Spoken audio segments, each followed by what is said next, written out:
We wrapped up last week, and Jesus is dealing with students who are the absolute worst. And this week, we're going to go into scandal.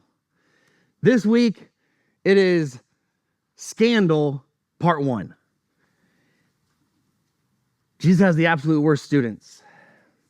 But through divine patience and love, they are making progress. Peter is growing, and in Peter, we realize that divine love wants us to be brave. And when our bravery ends, divine love will take our hand, and divine love will bring us to safety. Divine love calls us to trust enough to walk out and to sink, because that's the only way we can find our weaknesses and get better. So Peter walks to a place of weakness, and then he finds Jesus there. And Jesus works with him.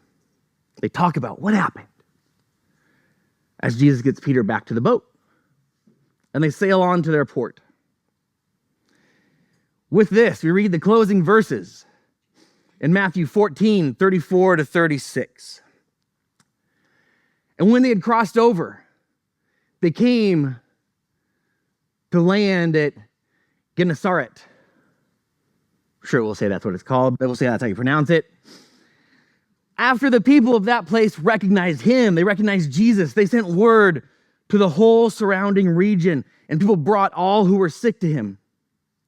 And they begged him that they might touch even the fringe of his cloak, and all who touched it were healed.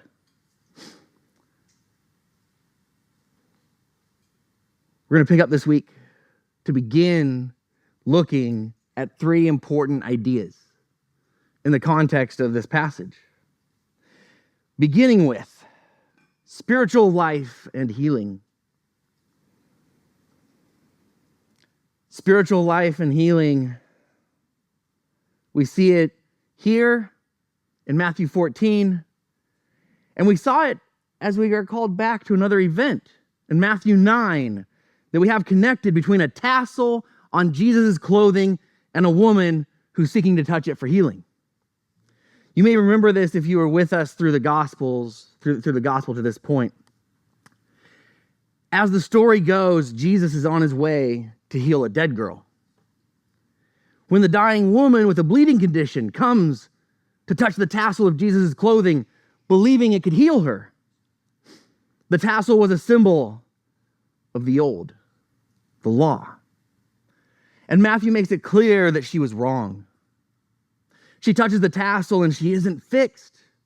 She doesn't find life. It's when Jesus, from beyond the tassel, takes notice of her, and Jesus speaks to her, that's when she's healed. We have to remember that Matthew, he's using these physical events as metaphors for spiritual realities.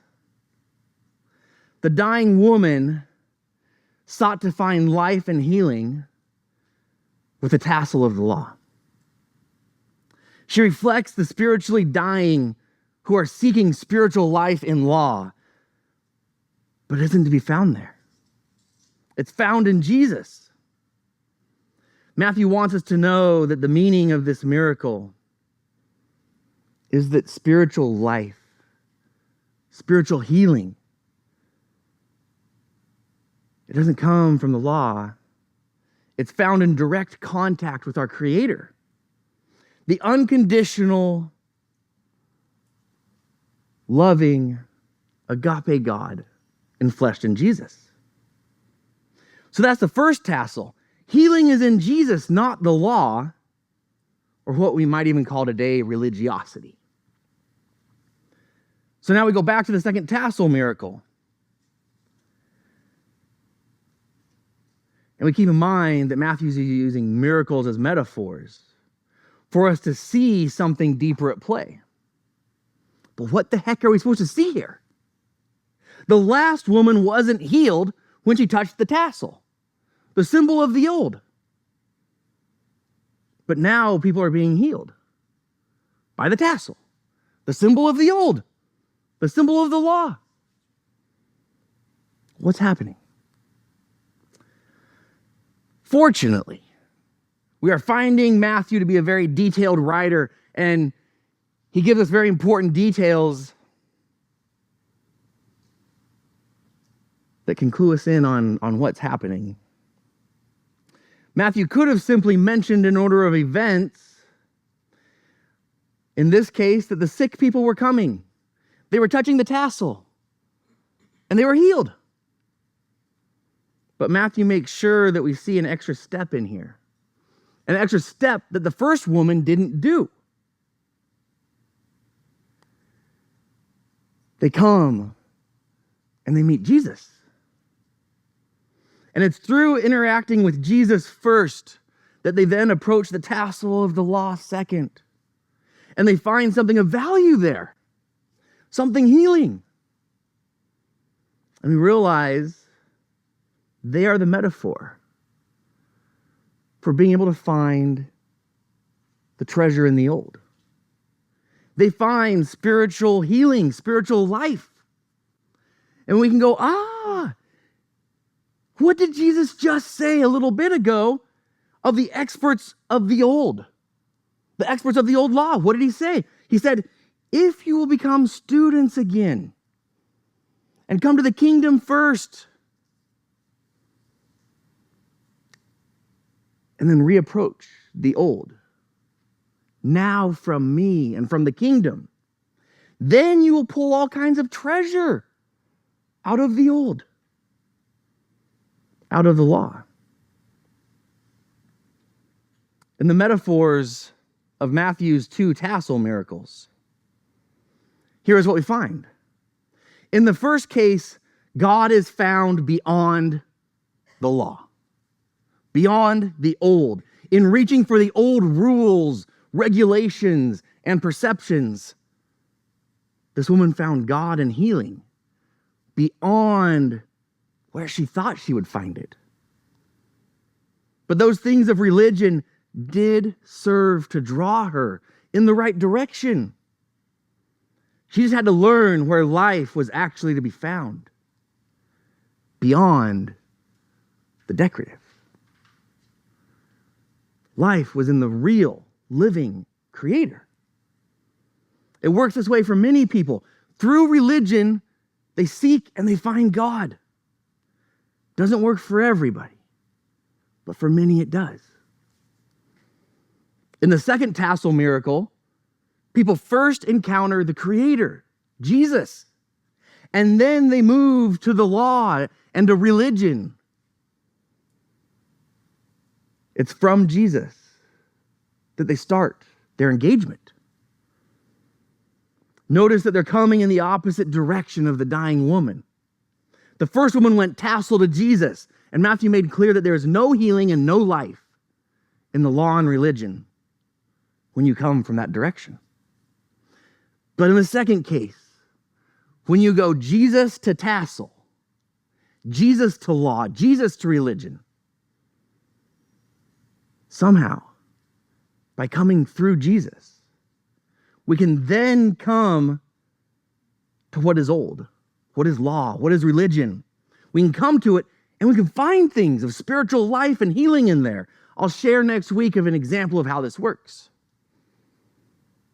But for now, we realize that there is treasure to be found. There's treasure to be found in the law. There's treasure to be found in the old and in religion. If we'll do it the right way. If we'll come through Jesus. So we see how Matthew has this second tassel miracle as a metaphor for what Jesus told the scribes. Become a student of me again and come to me first and then go back to the law. And you're going to pull out all kinds of cool stuff. That's the first of the three things from the context of the second tassel miracle. The second, in the context of this miracle, has to do with spiritual defilement. Defilement was a critical concept for the Jewish people. It primarily concerned the community's relationship with God and with each other. It distinguished between the holy and the common. And it believed that the holy and the common couldn't mix. The focus on holiness is to get close to a holy God and figure out, great, I'm close, and now how do I stay here? Common things defile. And they cause a fracture between the holy and the defiled. And the common things weren't even necessarily sins. As an example, giving birth was it was on the common side, and it would make a woman unclean or defiled for a certain number of days. In general, the common things related to things that are common in our world: dirtiness, disease, death.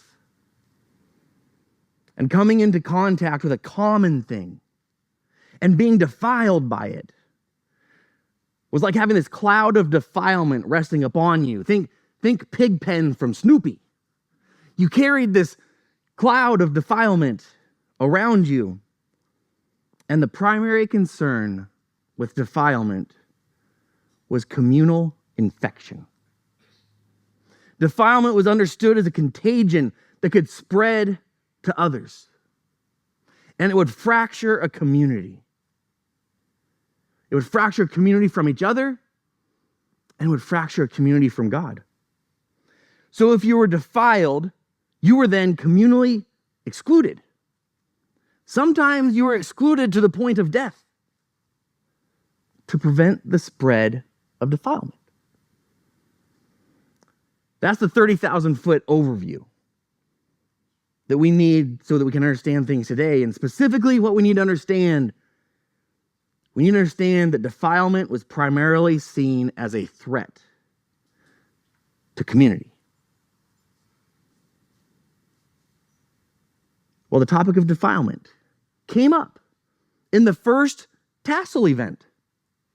Death and disease were not considered in the same realm as what is divine and holy. Death and disease are considered common to this world.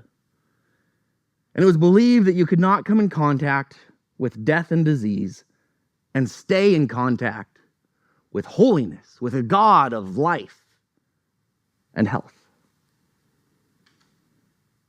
But Jesus, he's on his way to go touch a dead body. And on his way, he's contacted by a diseased woman. But there's no apparent defilement of Jesus. So is Jesus as God immune from what defiles everyone else? Or is what everybody thought was defiling and could not be coexistent with God? Maybe those aren't an issue. We hold that thought as we move to the context of the second tassel miracle. Just like defilement was in view with the first tassel miracle, it's in view here. Defilement is brought into the context of the second tassel miracle in Matthew 14:36 through 15:2. So they came to Jesus and they begged him that they could touch the tassel, the fringe, the word is for the tassel, the tassel of his cloak. And all who touched it were healed. Then Pharisees and scribes from Jerusalem, they came and said, "Why do your disciples break the tradition of elders? Because they don't wash their hands before they eat." They didn't understand germs like we do today. So this is a totally different issue that's being looked at in this passage. And it's bringing up the issue of defilement. Now, right now, as it relates to the life of Jesus, this moment is huge. The course of Matthew's gospel is that Jesus' journey is one that will bring him ever closer to the final level, the boss level, when he gets to Jerusalem. People are reading Matthew's gospel, and they would be caught up in the suspense of the story. For them, And I would like to make it for us. Matthew's gospel is not just a history that I read dryly, just looking at tack events onto a timeline. Matthew's gospel is this great journey of Jesus to his Mortal Kombat showdown with religion, with the high priest. He's heading towards the boss, for those who play the video games, the boss level. And Matthew has skillfully taken history, and he's made it an exciting book to read, full of lessons and drama. And we've seen some drama to this point. But now, Jerusalem has come to Jesus. Jerusalem has a question to ask Jesus, and we will dig into this question in a moment, but in grand mafia style. The bigger message that I think they had for Jesus, the bigger message than just their question, the bigger message was their presence. Hey, Jesus, Jerusalem has taken notice of you, and we know where to find you. And the weight of this moment, we can understand why the disciples are going to get a bit nervous about Jesus' words that he's going to say to Jerusalem. And they're going to ask in Matthew 15:12, Rabbi, do you know that Jerusalem has become offended by you? The Pharisees that they sent to represent Jerusalem, you offended them. Do you know that? But we're getting ahead of ourselves, and we're going to go and we're going to check out this whole encounter. And so remember, defilement is in view now, just like it was in the context of the first tassel miracle. So the question from Jerusalem was this in Matthew 15:2. Why do your disciples break the tradition of the elders? For they don't wash their hands before they eat. This is the question about defilement. And now the law in the Old Testament, what was represented by the tassel, the law required priests to wash their hands when they were ministering in the temple. But it didn't require commoners to wash their hands. But in the course of time, as there was this fear of God who we have seen in the last couple of weeks as one who was perceived who would simultaneously show you mercy and kill you. As there was fear of this God, the Jewish leaders decided everybody should wash their hands just to play it safe. And for the entire community, this became a tradition. Who knows what defiled thing you may have accidentally come in contact with through your day? And now the defilement is on your hands. And when you touch your food and you ingest your food, you're ingesting defilement. Maybe. We aren't sure. But let's play it safe. Because if you become accidentally defiled, you're a threat to the community, not just yourself. So out of religious fear, this extra rule was made, and this is so often what religion looks like, what people call religion. This is what religion looks like. Here we have the line that we've discerned from God of some things that aren't good for us to do. But he's offered us all this freedom. But if we live in all that freedom of everything else, what if we trip and we cross this line? And then what if the killing God then kills us? So here's the line we've perceived from God. But to play it safe, we're going to draw this line and this line and this line out here. And religion institutes things that were never given by God. So now, while God can be seen as drawing a tight circle around what is wrong, religion begins to draw a tight circle around what is right. And they create their safe space from which they will not venture out of the boat from last week. Because their old perception of God was one who punishes and even kills you if you start to waver and sink. So don't risk it.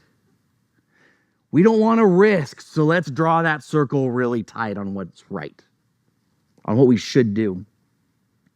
They draw themselves into this super safe circle when God had drawn the circle over there and he had given them all this freedom. So these Jews, they've drawn the circle of safety. Safety for people and safety for community. And they want to know from Jesus, why is your group not playing it safe with God? Why are your disciples outside our circle? Why are you and your disciples outside the boat, on the waves, risking defilement? And in risking your defilement, don't you know that you are risking ours? Jesus responds with a question to their question, just typical Jesus. And he essentially says, why do you? For the sake of the circle that you have drawn yourself into, break the instructions of God. Oh, he's hitting back. You see, back then there were no 401ks. There were no IRAs.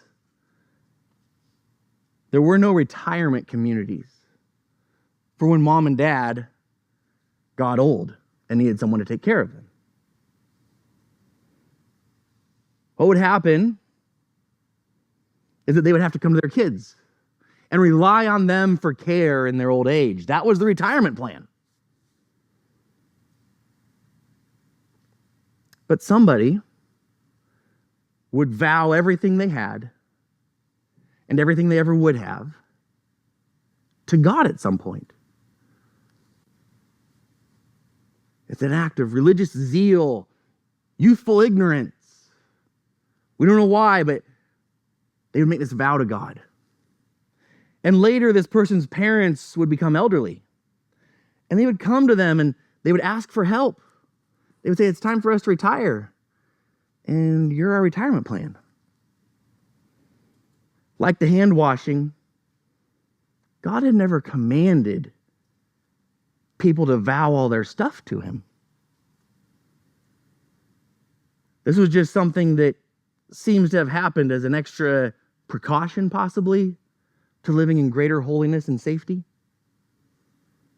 But this practice of vows, it caused a great dilemma because now there's two competing commands. One was that you could not break a vow to God. The other was that you should take care of your parents. You should honor them and care for them. Two competing commands. And in maintaining their holy placement with God, it was decided it was safer to maintain your vow to God and to let your parents starve. So Jesus quotes to Jerusalem what Isaiah wrote back in the First Testament. The people claim to be honoring me with their lips because they make these great vows to me. But you're so far from my heart of love and mercy.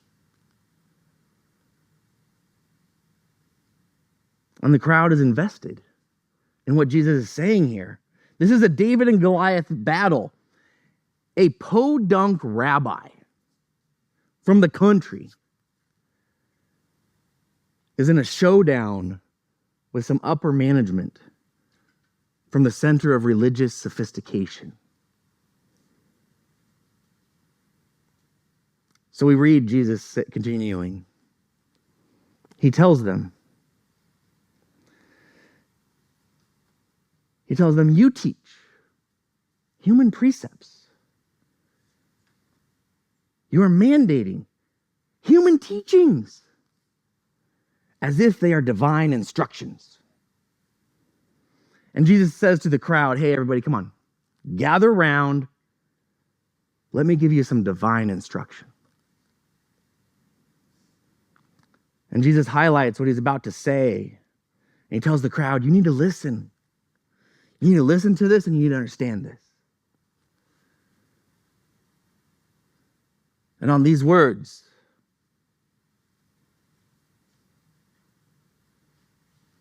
to listen and understand, he says in Matthew 15:11, it is not what goes into the mouth that defiles a person, but it's what comes out of the mouth that defiles. It isn't what goes into your mouth. It's not what you eat that makes you defiled. It is when you speak defiling words. That is what defiles a person. And on these words, the concerned disciples ask Jesus. It says, then, on these words, Jesus says, it's not what goes into your mouth, it's not what you eat, it's what comes out of your mouth. It's the words you say. And the disciples then say, do you know that the Pharisees just took offense at you? Do you know that Jerusalem, the center of power, has taken offense at you? Jesus has just gone the opposite way of Jerusalem and their tradition. Jerusalem had said, better safe than sorry. And for years, religion had said that the law from the First Testament, it proves you can be defiled by what you ingest. Because the law lists foods that if you ingest them, you're defiled. So knowing you can be defiled by what you ingest, let's make the laws tighter. Let's draw some more lines. Create some smaller boxes just to be safe. Well, Jesus says the dynamic of defilement, it doesn't even work that way. That's not how defilement works. Jesus says defilement is heart that can produce evil that comes out of your mouth. He says digestion is from the mouth into the stomach and into the sewer. So Jesus uses this Greek word pan that means all or entire.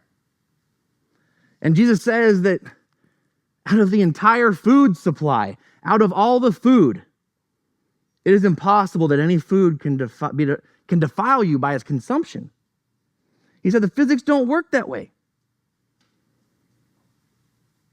So no food could ever defile you with God.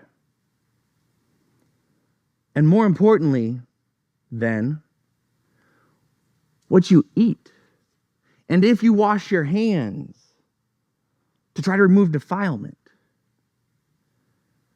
if you don't wash defilement off your hands, and if you choose to eat whatever you want to eat, it is not a communal threat. With his words of divine instruction,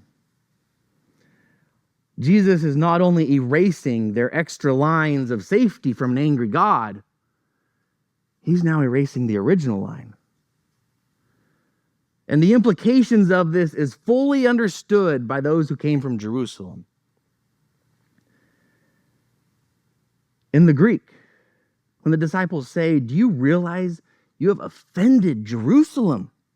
This isn't the, oh, I'm shocked, like little offense. This is ball up your fists, your face turns red.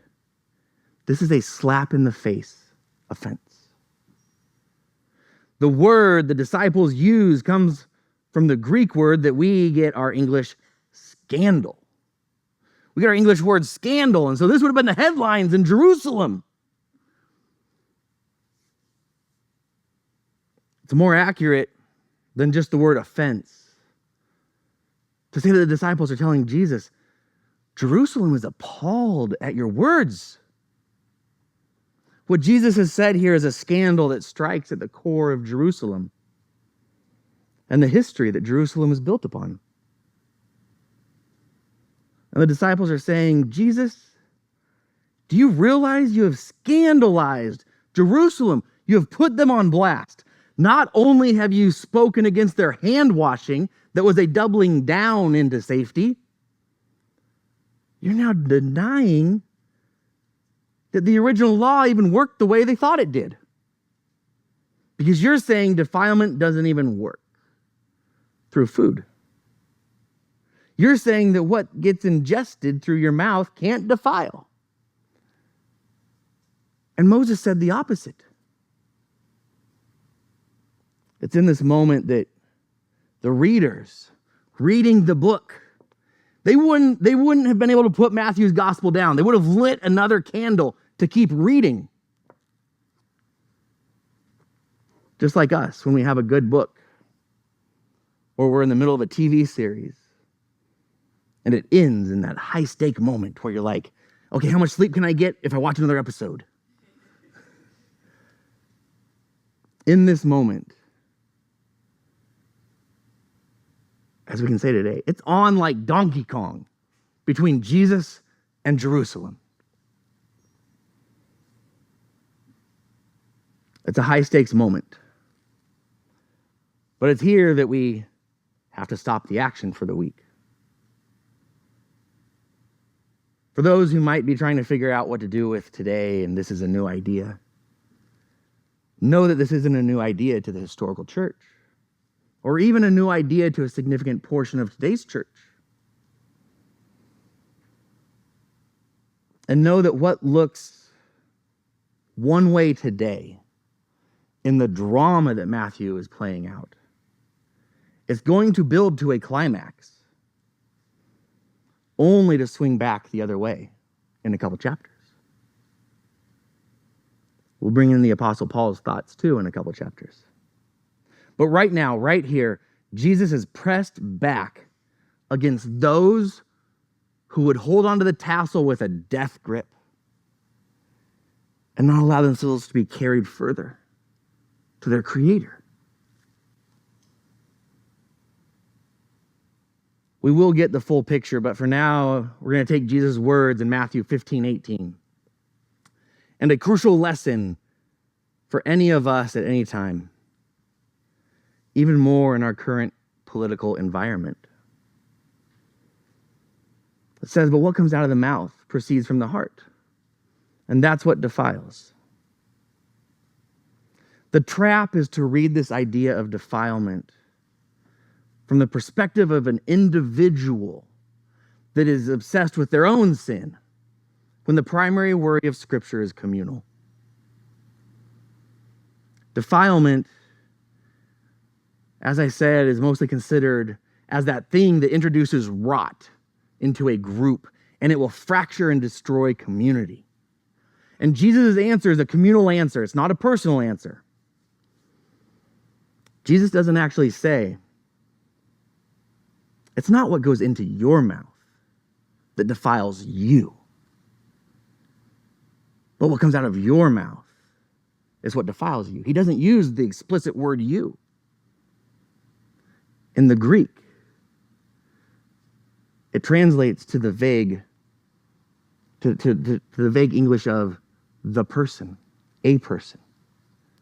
It says what comes out of the mouth defiles a person. And in its anonymity, the person who is defiled by words that come out of the mouth is both the speaker and the listener. Who is defiled by words that comes out of my mouth can be myself. But it is also my neighbor or my group of neighbors that are at the receiving end of my defiling words. Community is in view here. And defilement speaks to what's common in this world. Defiling words are so common. And most Christians, they jump on the colorful words, the four-letter words. But that's not what Jesus is talking about. Jesus tells us that the defiling words that will fracture and destroy a person, the person, humanity. the words that are all too common in this world that are not holy, Jesus says these words are lies and insults. By lies and insults, the infection of defilement is spread. And community is broken. The community of families are broken with lies and insults. The community of churches are broken with lies and insults. The communities of localities, and we're even seeing the communities of nations, are broken with lies and insults. By lies and insults, humanity is defiled and destroyed. Because violence comes out of lies and insults.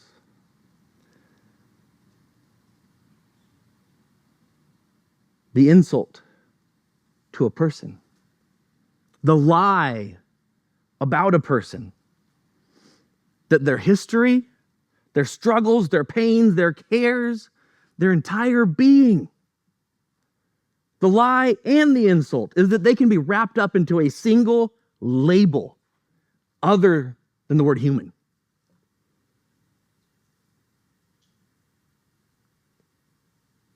Republican, Democrat, Russian, Jewish, Palestinian, police officer, homeless, gay, straight, trans, evangelical, heretic,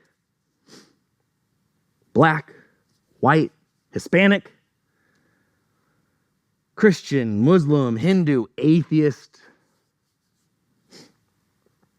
anti-American, American nationalist, illegal, snowflake. These are the lies and insults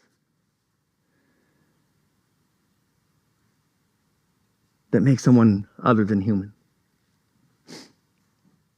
We're living the Gospel of Matthew, obviously in America right now. The calls from everywhere to be saved from them and them and them. When the God of Matthew says, well, I'm actually here to save you from you. And along the way, I might actually save them from you.